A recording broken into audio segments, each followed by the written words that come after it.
Hello, great people. Welcome to Hair Metal Revolution, where we're taking the music back and giving it the respect that it deserves. On today's walk, we're going to be talking about where were you when grunge hit? Where were you? What did you experience about the music that you love? Are you one of those who blame grunge music for everything? Because of that, you hate grunge music because you feel that they killed your music. Well, let's discuss it. All right? And on my show, I want everybody to be completely honest. Being honest is the best. There's too many people, you know and I know, that we all love our hair music, but they're so headstrong. They're like, fuck grunge, they're bastards. Really? Did they do something wrong? I mean, if you look at the history of all music, of all genres, the 50s, 60s, the 70s, 80s, 90s, 2000, 2010s, there's a certain genre of music that comes out, then it dies. You know what I mean? It dies. You know, you got the disco, the punk, the ska music. I mean, whatever genre of rock, there are certain genres that comes and goes, right? But one of the things that glam rock, heavy metal, harder rock, whatever you want to call it, it doesn't matter to me. It's all rock and roll to me. But if you think about the 80s version of rock, it really lasted a lot longer than most music. Some people say it started 81, 80 with Mötley. I mean, it doesn't really matter on exactly when it started. Let's just say it started in 1980. And 1991 is when grunge came out, and people say it destroyed it, where it was everywhere, then it's not. So if you really think about the run, it has over 11 years run. Way more than disco, punk, even though those are so popular in its own little, I'm talking about commercial success, right? I mean, if you think about like punk of the 90s, you could really say that the only really two huge bands that can still do arena level to stadiums is Green Day and Blink-182, right? I mean, I love my Social Distortion, but they're not an arena level band. You know what I mean? And so, you know, let's not pretend, well, no, they're still around. I'll talk about a higher percentage. In the long run, metal bands are still touring. They're still doing well. Shit, look what Def Leppard and Mötley Crüe did on their stadium tour. Very well. They did very well. So in a lot of ways, even with the backlash of people, metal's still kicking your ass. It truly is. Now, for myself, if you say 1991 is when, like, I guess you could say Nirvana really broke the gate open, right? You talk about the four main bands of the grunge. I mean, you're talking about Nirvana, Pearl Jam, you're talking about Alice in Chains and Soundgarden, right? So those are really truly the four bands. I know there's more, but those are truly the four bands. Okay. Oh wow. Okay, never mind. So now I graduated high school in 1992. So again, if anybody watches my channel knows that my love really is more 84 and up, because that's when I was 11 up, when I was really exposed to the music. And it was more by word of mouth, people bringing it over by bigger brothers and stuff like that. It wasn't by radio, because radio wasn't playing this stuff. Not especially where I live in a town called Kermit outside of Fresno. I mean, it's you don't hear this stuff. So that was my end. So when I was in high school, it was like my junior year, when it was 91, when the music has shifted.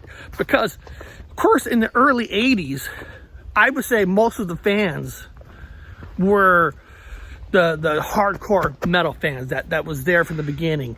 And then I guess you could say more in maybe 88 and above, when it broke barriers, where music crossed over, thanks to songs like Every Rose Has Its Thorn, Pour Some Sugar on Me, whatever you think of those songs.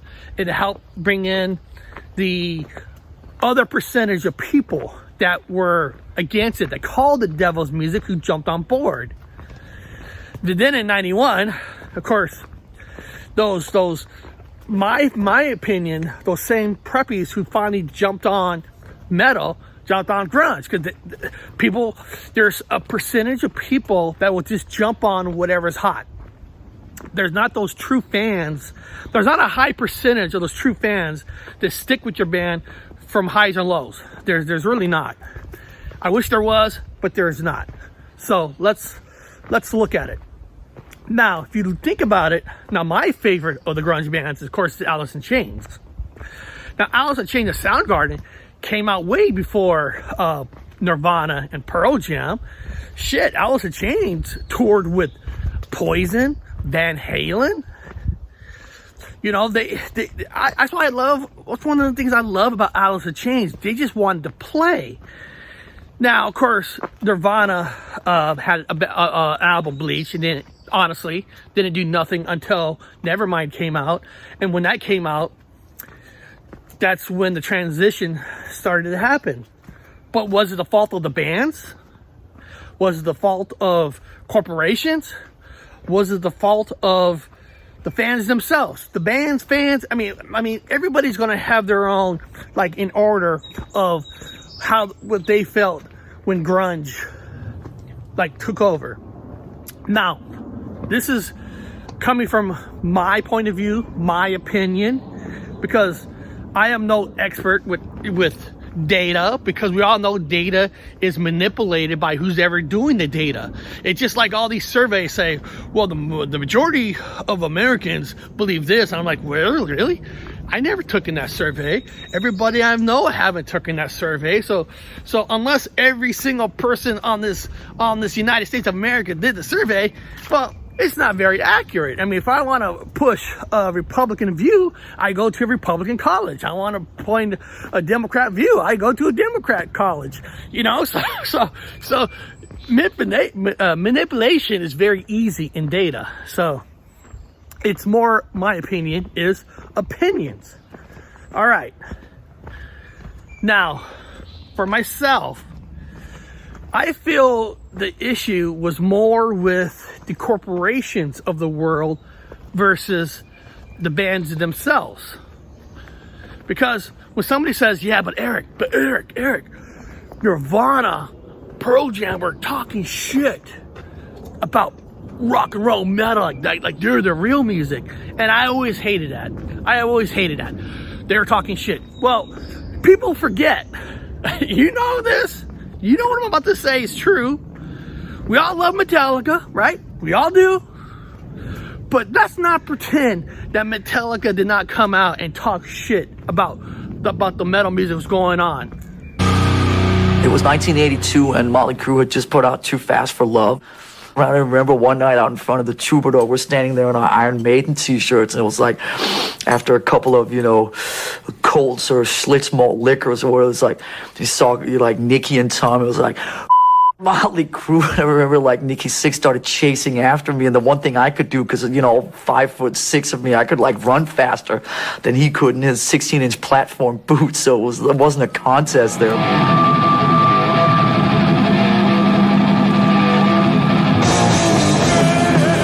LA just didn't treat us well. We had this aggressive style, and I recall at the Troubadour, there was a security guy throwing chairs at us, at sound check, going, "Get out of here, you punks." They thought we were punk rock, We'd be up on stage playing, and people were fluffing their hair over at the bar. And that's not what music was for us. We're gonna play louder, we're gonna play faster. We want some attention. So really, all the posers in LA helped develop our style. This one is gonna kill all the fake people out there, all the posers.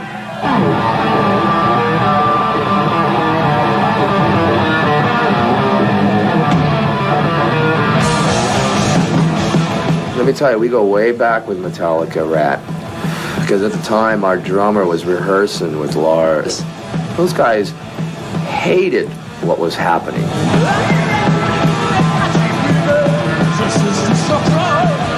But I remember the back day, James went, "F that, we won't play with them, F those guys, F that." And it was like, well, why? Aren't we all one happy big metal family? No. They're the next breed. They were the kings of talking shit. Megadeth talked shit. Hell, Hetfield threw darts at Kip Winger's face. So that's not to say they were talking shit. Every band has talked the shit. Like, this is why we're playing harder metal.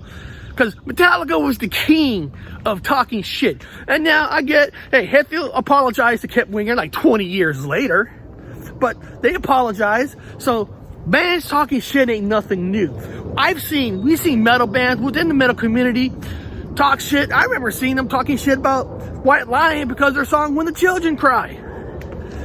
So bands talking shit has always happened. Now, there are certain bands that never talk shit. I never seen Cinderella, Poison talk shit about other people. I mean, we've seen Mötley Crüe talk shit about people. So you know, we've seen bands do it. So that's nothing to me. That's never going to change, right? It's just not. But to me, the corporations are the ones overnight that decided that we're not going to play this music no more on MTV. We're not going to play it on the radio. And now think about this. Now they're going to play on the radio, and it wasn't like metal was always played on the radio. They played mostly, let's say, the more popular. It was like they were playing every single metal band that was there. So, you know, the corporations, the record stores, they have all made the decision that this is the route we're going to go into. So let's start taking down the posters. Let's putting up this. I'm just trying to find my way through these cracks. So it was truly the corporation's decision on what the music direction they want. So there were very strong gatekeepers in the music world. Gatekeepers. You guys know what I'm talking about. Gatekeepers is where they kind of tell you on what you should like, what you not like. Then, to me, the main thing is how the fans themselves, not all, a percentage of them betrayed their own people, their own bands. Like, oh, I can't believe I ever liked this. Oh my God. I get the preppies and stuff because they were jumping ships anyway. They were embarrassed by the New Kids on the Block, so they went to like, Metallica is the coolest thing in the world. And then jumping ship to Nirvana, to all this. Because, you know, they all say, well, you know, the lyrics of these bands in the 80s, listen, all fucking lyrics are cheesy in a lot of ways. Oh, but have you listened to Taylor Swift lyrics? Listen, she talks about breakups. My God, there's nothing genius about talking about breakups. So give me a break about lyrics. You ever listen to country? I like country music. But you ever listen to country music? Come on. So don't tell me cheesy ass lyrics. Every band has cheesy ass lyrics. They're just fucking rhymes. Jesus Christ. That always pisses me off. They're not great lyrics. Oh, come on. Give me a break. Every band had, like, let's go to Warrant. Cherry Pie is cheesy. We know that. But the song I Saw Red is not cheesy. So everybody has their good lyrics and bad lyrics. But the fans have really abandoned a lot of their fan base. Because bands could have survived if the people who truly are fans would have stick with them, keep buying their albums and go to their concerts. But people are influenced by gatekeepers. So corporations, it's just sad to think of how much power these people have. So this is beautiful. So, you know, and there's just so many things that I get so disappointed with so-called fans, and I still hear it on channels these days. They're like, well, part of the problem was when, you know, bands, I'm going to use these two bands as an example, Poison and Cinderella. They've always had a bluesy, a little, I guess, southern rock with them themselves, right? And they came out with albums that really show the bluesy and southern rock. Talk about Cinderella with Heartbreak Station, and if you go to Poison with Native Tongue, I know someone said, well, CC was in the van. I don't care. I don't care. But they decided to go to a bluesy sound. And people say that's when they were trying to distance themselves from rock. No, they weren't. They were just expressing the music that was inside them. They were evolving. And I think some of the issue that probably happened was, so again, Cinderella, Poison were evolving. Heartbreak Station, fantastic album. Native Tongue, again, fantastic album. But then, while they were evolving, the so-called fans abandoned them.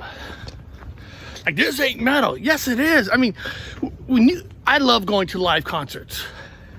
I love it. And when I saw like Heartbreak Station concert with Cinderella, it was fantastic with the mix of rock, some country elements, some blues, southern rock. I mean, it was fantastic. But so you had the music change.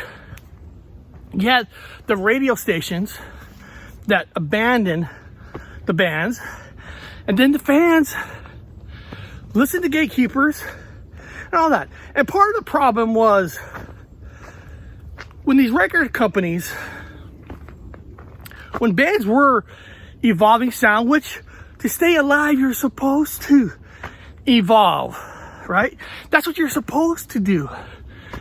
They were still putting out bands, and this is no offense to Trickster and Danger. I'm just using those two bands as an example. They're putting bands that were like albums that would have came out in 84, 87. So instead of supporting the bands who are evolving and running with it and selling it, they were like, okay, they already had their fan base.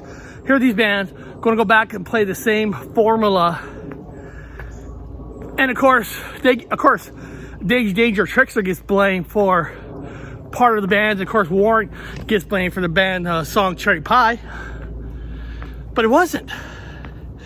The corporations took them off, and these bands like Trickster and Danger just came out and took a lot of the hits, saying, see, music didn't evolve. But it was. They just stopped promoting these great bands.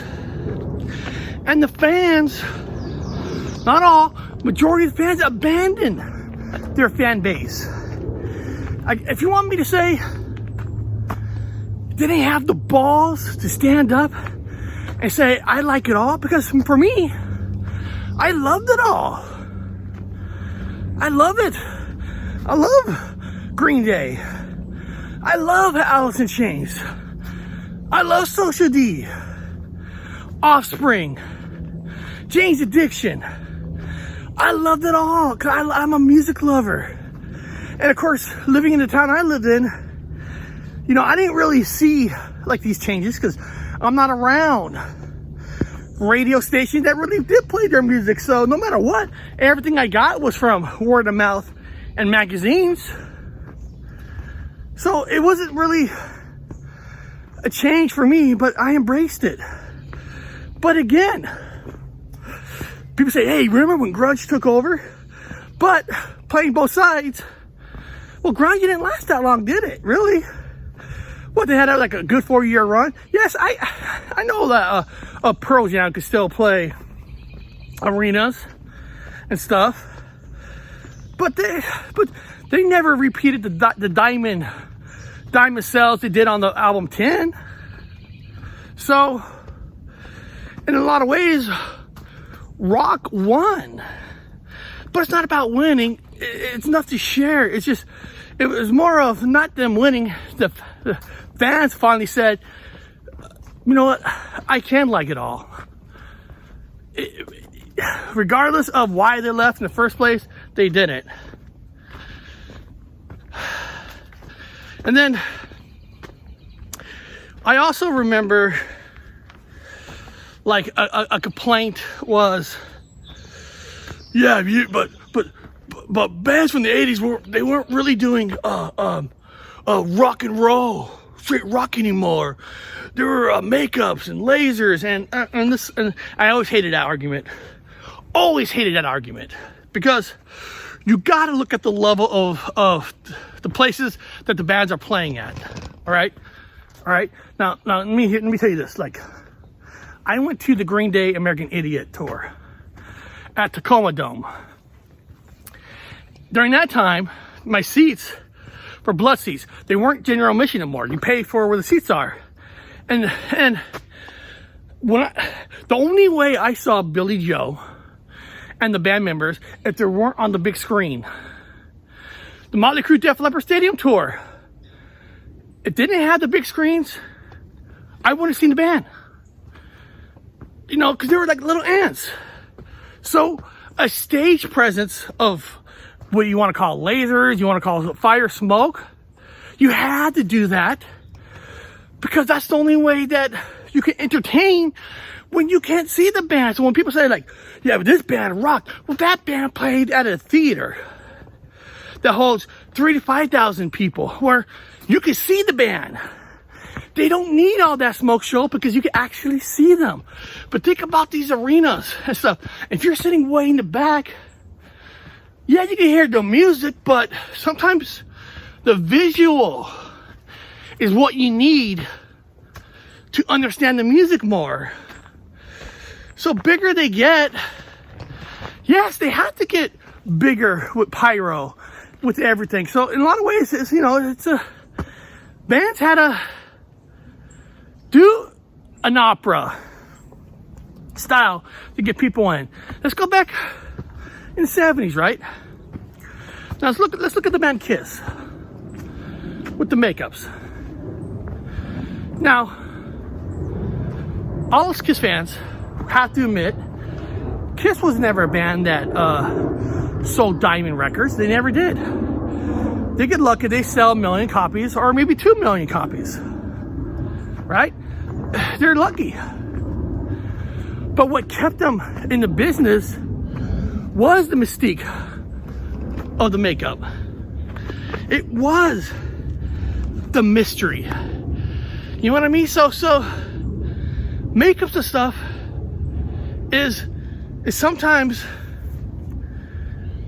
you know, is part of the main reason why they're there. Now think about it. If Kiss never had the makeup and they had the same kind of music that they did, that didn't sell millions of copies until a live album they did actually, you know, sold their first million.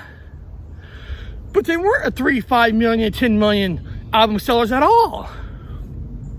The reason they are selling out tours during the 70s is because the mystique of the band, the makeup, the fires, the stage show. And I asked myself, if they never had the makeup,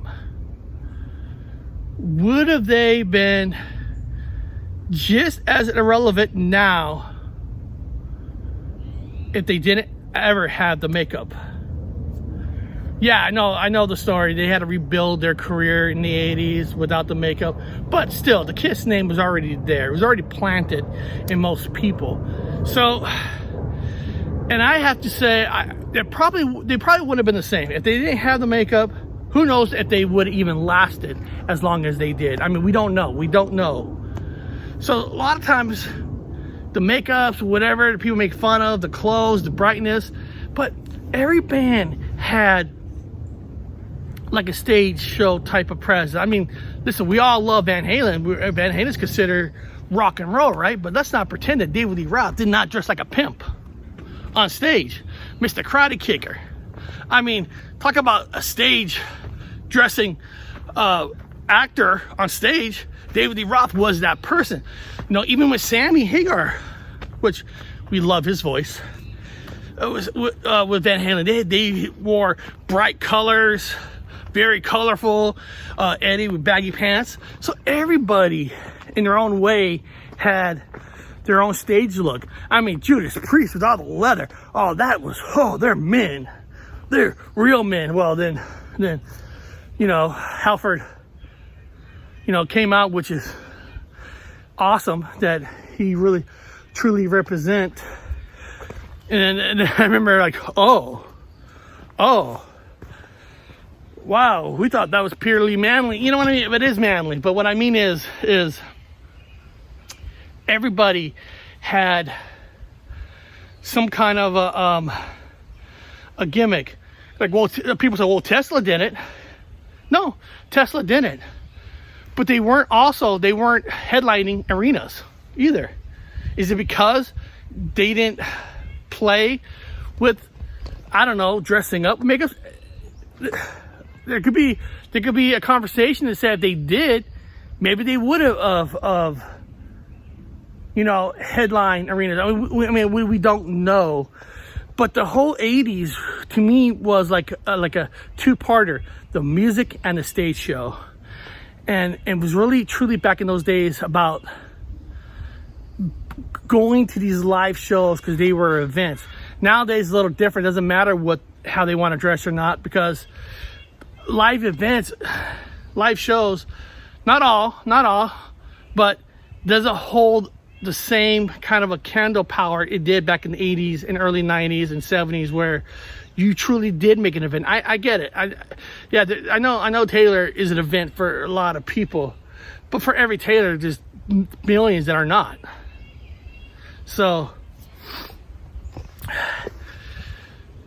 to me, the grunge bands weren't the cause of it. They were just playing their thing. And again, I just told you guys in the beginning of this video that, yeah, they talked some shit, but Metallica did too. They drew darts at Kip Winger's face. I mean, come on. We got to get over that. Is the decision of the corporation to say, you know what, we're going to make more of our money now with this than we are here. And overnight, they demanded everybody take down the posters, do this. And I mean, it was like the first time where they did it dramatic, you know, they did it all at once. And be honest to be told, percentage of the fans abandoned their bands and went with the hottest thing that the corporations told them. The gatekeepers, they went along with the gatekeepers. And I heard the arguments now like, well, yeah, but Eric, if we had gatekeepers now, maybe some of these smaller bands would have a chance. But yeah, I hear arguments. But then the gatekeepers get to choose who they want to be out there. I guess with the Wild West, you get to choose yourself, but it's harder for bands to make it because anybody can make an album now and put it on YouTube or any kind of a network. So there's things for both where, yeah, but if we do go back to gatekeepers again, where they tell you on who you should like, again, they could just switch music again, just like that. You know, they control the Wild West. Do you want the Wild West to be controlled? Or do you want to be open where anybody can do whatever they want? And it just, is it being there at the right time, right place? Or the true talent gets picked? I mean, it's hard to know. It's hard to know. So again, where were you when grunge happened? Where were you at? Did you see the impact? Did it change your thoughts? You know what I mean? Are you one of those who go with the hot hand? Or did you stick by your band? I want to know this. So leave it in the comments. So again, subscribe to my channel. Hit the notification bell because great content like this will keep coming. And again, I appreciate you guys. taking this little walk with me. Sometimes I do get a little out of breath, but hey, talking to you guys, it's worth it. So again, welcome to Hair Metal Revolution, where we're taking the music back and giving it the respect that it deserves. I'll see you next time.